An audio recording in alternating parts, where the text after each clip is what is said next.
Rejection is an almost universal human experience.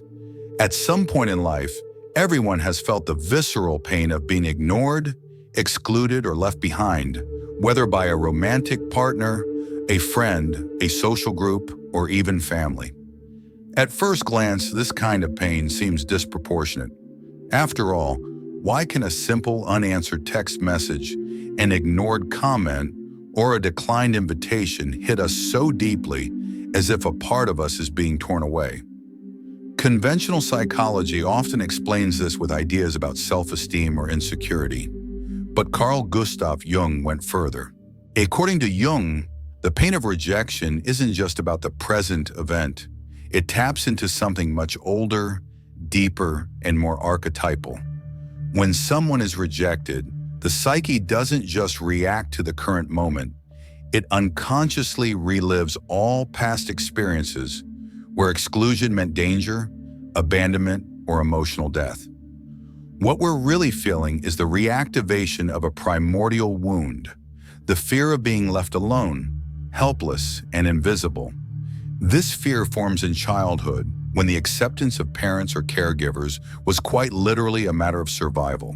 That's precisely why rejection hurts so much, because it makes us feel not just refused, but as if we are being annihilated. Jung called this phenomenon the abandonment complex, a set of memories, emotions, and automatic reactions deeply rooted in the unconscious. These psychic forces operate like invisible programs, triggering emotional responses that are beyond our rational control. It's as if we're instantly transported back to the wounded child we once were. But there's something even more unsettling. Jung observed that the people who suffer the most from rejection are often those who have built their entire identity around the acceptance of others. They wear what he called the dependent persona, a carefully crafted social mask designed to please, adapt, avoid conflict, and ensure love and approval. When this persona is rejected, the blow isn't just emotional, it's existential. The feeling is that their very existence has been invalidated, as there was never a true self behind the mask, only a constant performance. This leads us to a central point. Rejection isn't just an interpersonal problem. It's a mirror that reveals the unresolved parts of our inner world. It forces us to look at our shadow, the aspects we try to hide, that we deem unworthy of love, that we fear are the cause of rejection. And it's right there that the potential for transformation resides. Because for Jung, all pain carries an invitation. Rejection, as cruel as it may seem, can be the trigger for a profound psychological liberation, as long as we're willing to walk through the pain and look at what it truly reveals. In this video, we will explore this journey in depth. We will understand why rejection activates the abandonment complex, how the dependent persona traps us, and why only by facing our shadow can we become truly free. It's not an easy path, but it is the only one that leads to true individuation. The process of becoming who we are, beyond the need to be accepted. Because in the end, what hurts us the most isn't being rejected by others, it's having rejected ourselves. Carl Jung observed that the events that most destabilize us emotionally are not necessarily the most severe in objective terms, but rather those that activate deep, unconscious emotional structures that we carry from our earliest years. Rejection is one of the primary triggers for this. When someone excludes us, ignores us, or breaks a bond with us, we aren't just dealing with a momentary frustration. We're touching, or rather, being engulfed by, a much older psychic content, the abandonment complex. This complex is like an open wound that never healed. It's formed by early experiences of neglect, rejection, emotional punishment, or abandonment, even if subtle, that were absorbed by the child's psyche as existential threats. For a child, being rejected by their caregivers is interpreted not as a social problem, but as a risk of annihilation. They depend entirely on others for survival, and any sign of disapproval can be experienced as a threat of death. These experiences don't disappear over time. They hide, creating an underground emotional structure, ready to be activated when adult life reproduces similar situations. Jung called this constellation an apparently trivial event, such as an unanswered text, a job loss, or a partner's departure, can trigger a devastating emotional chain reaction. The emotional response is disproportionate, not because we are fragile or immature, but because something deeper has been touched, something we didn't even know still hurt. And the cruelest part is that once activated, the complex takes control. It hijacks our rationality, distorts our perception, and makes us react impulsively, desperately, defensively, or even self-destructively. We can become excessively needy, aggressive, closed off, or emotionally unavailable. We're no longer dealing with the other. We're fighting against internal ghosts that have come to life. And the most tragic part? Many people live their entire lives in this state, desperately trying to avoid new rejections, without realizing they are trapped in an unconscious pattern. But the abandonment complex doesn't act alone. It is deeply intertwined with another structure of the psyche that Jung brilliantly analyzed: the dependent persona. This is the layer we put over our wounds to protect ourselves, a carefully constructed mask to ensure acceptance, approval, and belonging. And it's precisely about this that we'll talk next, because understanding the pain of rejection requires understanding the mask we wear to avoid it, and the price we pay for that. If this content is making sense to you, click the subscribe button and subscribe to the channel. Thank you for your support. In an attempt to avoid the pain of rejection, human beings develop a sophisticated and often unconscious strategy: the creation of a dependent persona. For Jung, the persona is the social mask we use to interact with the world, a public identity shaped to meet others' expectations. It's not in itself something negative. It's necessary to live in society. But the problem begins when this persona becomes the only reference of identity, suffocating the true self and transforming the individual into a reflection of others' expectations. The dependent persona is, therefore, an exaggerated and distorted version of this social mask. It arises from the unconscious conviction that we will only be accepted and thus loved if we are exactly what the other desires. From childhood, we learn to adjust our behavior to avoid punishment or rejection. The child who is praised for being obedient, for pleasing, for not making a scene, internalizes the belief that they need to be pleasant all the time, that their worth is conditioned on how much they can be accepted. Over the years, this strategy becomes so automatic that the person doesn't even realize they are living artificially. They become someone who pleases everyone, avoids conflict, molds themselves to the environment, and defines themselves based on external validation. This persona seeks compliments, approval, and belonging, not because it's vain, but because deep down, it fears that if it stops being accepted, it will be forgotten, ignored, or discarded. The tragedy of this construction is that it doesn't protect from pain, it intensifies it. When this persona is rejected, the blow doesn't fall only on a part of the identity, it hits the whole. If you only know how to exist to please others, then any rejection transforms into a total denial of your existence. The pain comes not only from the loss of the other, but from the disintegration of an identity that was never truly yours. This type of individual doesn't know who they are outside of others' approval, and therefore they live in a constant state of emotional vigilance, interpreting every gesture, every silence, every expression as a possible threat to their worth. Rejection in this context isn't just a traumatic event, it's an internal collapse, a collapse that brutally reveals the emptiness that exists behind the mask. But there's something even deeper.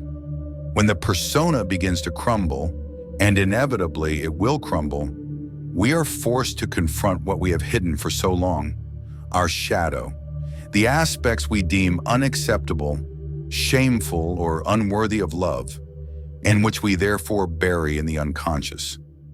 And this is precisely the next step of the journey: Because when rejection dismantles the persona, it compels us to face what has been behind it all along, the part of us that has never been shown and that perhaps desperately needs to be heard.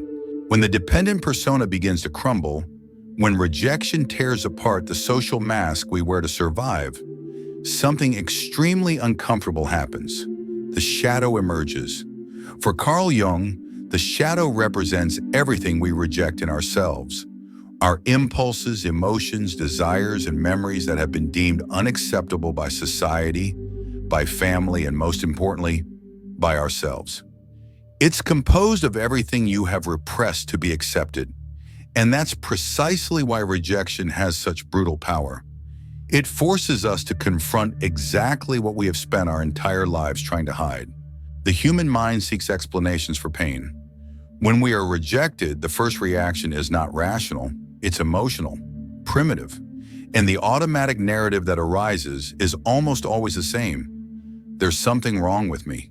This thought, repeated like a silent mantra, isn't the result of logic, it's the echo of the shadow. Because when we are rejected, we don't only access the pain of loss, we access the deep-seated belief that we are fundamentally flawed. This is where suffering intensifies. Rejection becomes evidence, a living proof that what we have always feared about ourselves was true all along. That we are not good enough, that we are unworthy of love, that deep down we deserve to be left aside. But these thoughts don't arise from the present reality. They come from the shadow, from unprocessed wounds, old traumas, buried feelings. And the most unsettling part, the more we deny this shadow, the stronger it becomes. The attempt to maintain a perfect image, to always be kind, pleasant, efficient, and strong, requires a sacrifice, hiding all the parts of ourselves that don't fit this ideal. Yet the psyche doesn't allow itself to be deceived forever. What is repressed returns, and rejection is one of the most effective triggers for this. At this moment, reactions arise that often frighten us. Intense anger, toxic shame, a desire for revenge, deep self-loathing, and emotional collapses. These aren't exaggerations. They are manifestations of the shadow asking to be seen. Rejection acts like a broken mirror, reflecting distorted fragments of who we are and forcing us to see what we have always tried to ignore. But here's the key. The shadow isn't the enemy. It is, in fact, a collection of everything you needed to abandon in yourself to be loved. Your repressed anger, your suffocated ambition, your unheard sadness, your genuine desires. All of this lives in the shadow. And when you are rejected, life is, in a way, offering you a brutal yet necessary opportunity to integrate these forgotten parts. Of course, this process isn't simple.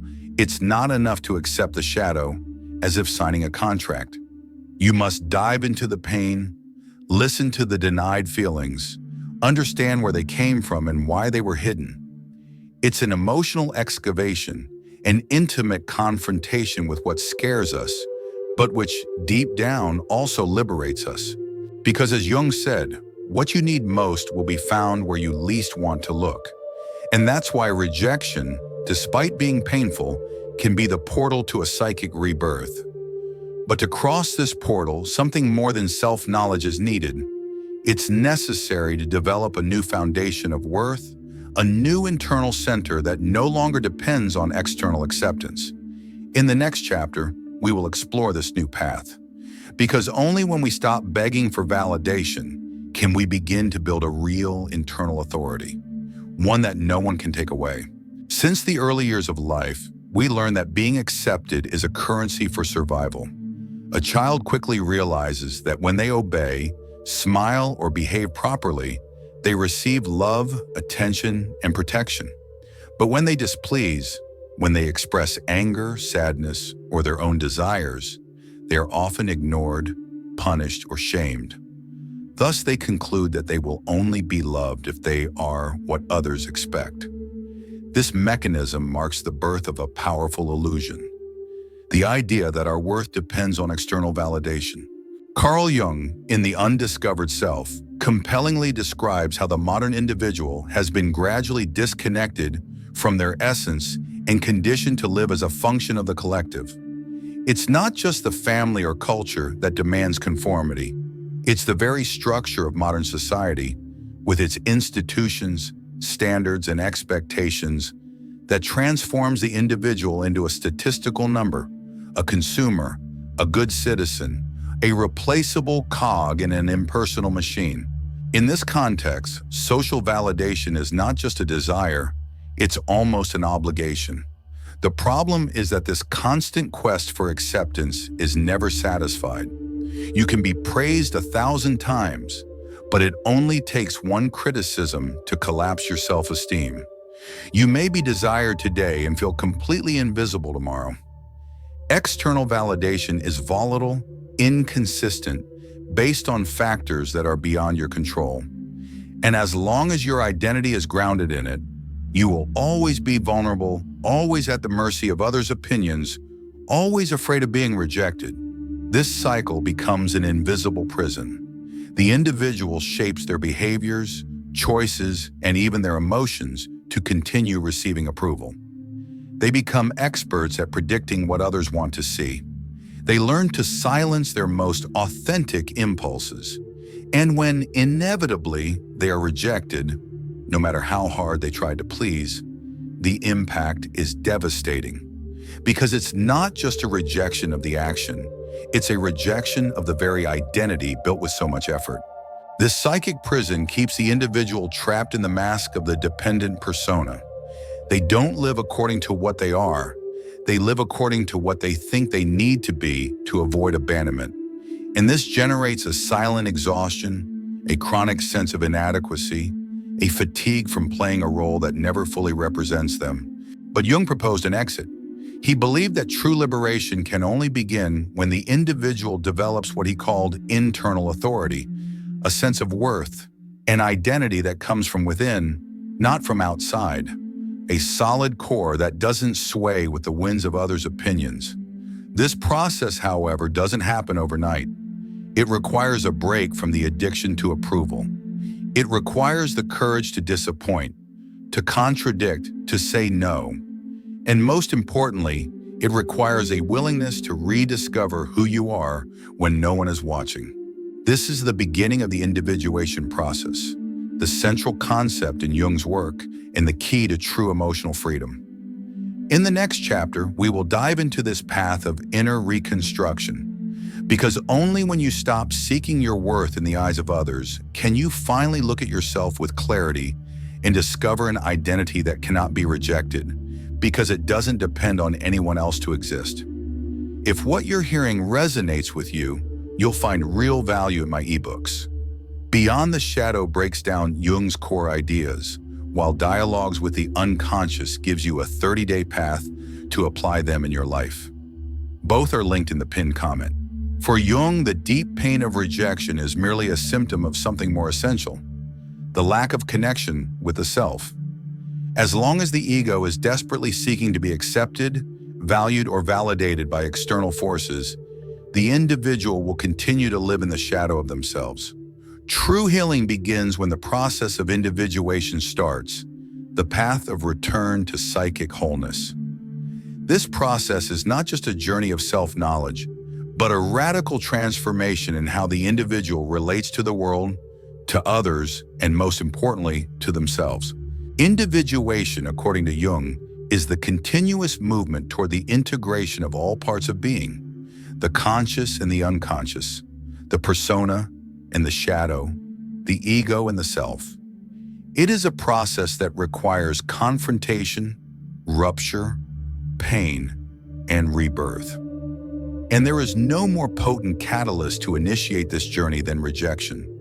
This is because when we are rejected and the structure of the ego collapses, we have a rare opportunity, the chance to build something new in place of what was never truly solid.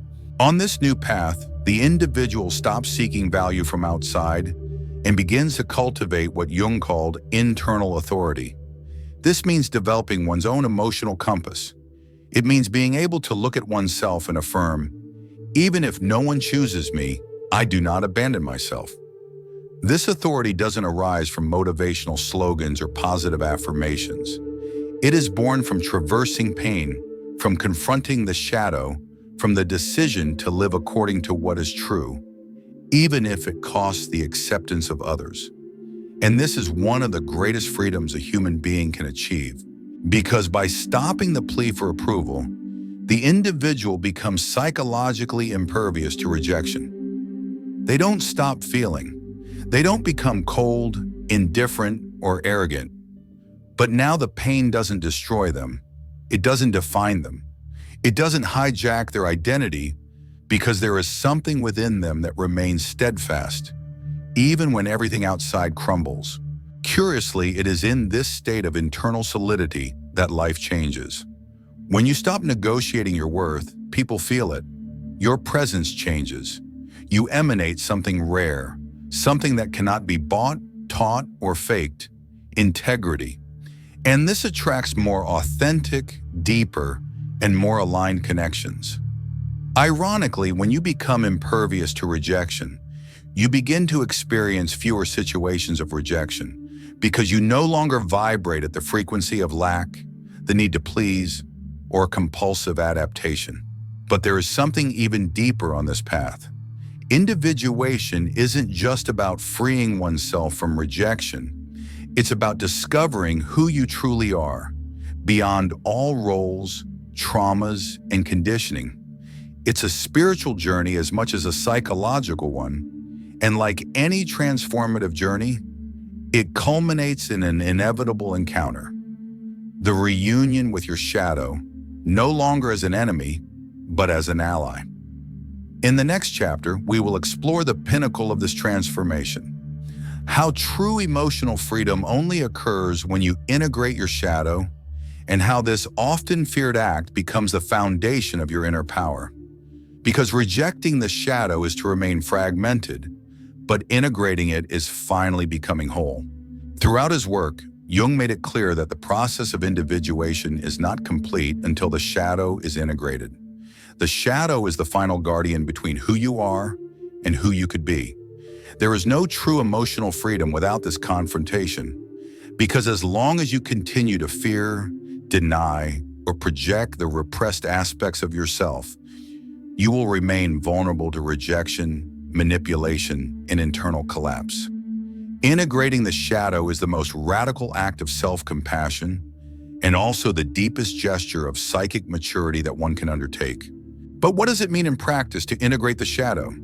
It means facing everything you have learned to hide, the anger you repressed to be accepted, the ambition you stifled to avoid appearing selfish, the desires you deemed immoral, the thoughts that caused you shame, the emotions you didn't allow yourself to feel.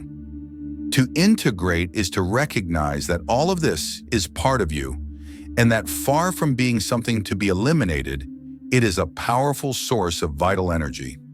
The shadow doesn't want to destroy you. It wants to be heard. It wants to participate. When you consciously acknowledge it, it loses its destructive power and transforms into creative potential. Repressed anger becomes assertiveness. Denied sadness turns into sensitivity. Envy becomes a sign of unfulfilled desires. Projected arrogance onto others reveals the potential for self-confidence that you abandon. Everything you have judged most harshly in others is almost always a part of yourself asking to return. Jung said that no one becomes enlightened by imagining figures of light, but rather by making the darkness conscious. And that's exactly it. The freedom you seek isn't in becoming perfect, but in becoming whole. When you integrate the shadow, external rejection loses the power to confirm your negative self-image. You already know your flaws, your wounds, and your contradictions, and yet you choose to remain with yourself. You become unshakable not because you don't feel, but because nothing you feel is a reason to hate yourself. This is the final point of the journey, and also the beginning of a new psychic life. A life where you don't beg for love, but offer presence. Where you don't automatically react to abandonment, but observe, understand, and choose how to act. A life where you no longer seek to fit into a mold because you have become your own axis. Rejection isn't the end, it's the call. A brutal invitation, yes, but absolutely necessary for you to stop fleeing from yourself and finally embrace the wholeness of your existence. Others may leave you, the world may ignore you, but if you are whole, none of that can break you. Now tell me, which part of your shadow have you been avoiding facing? Comment below, share this video with those who need to hear this message. And of course, if this touched you in any way, subscribe to the channel. There is still much to be revealed, and before you go, watch the next video. It is essential to continue this journey because awakening is not an event. It is a process, and you have just taken another step.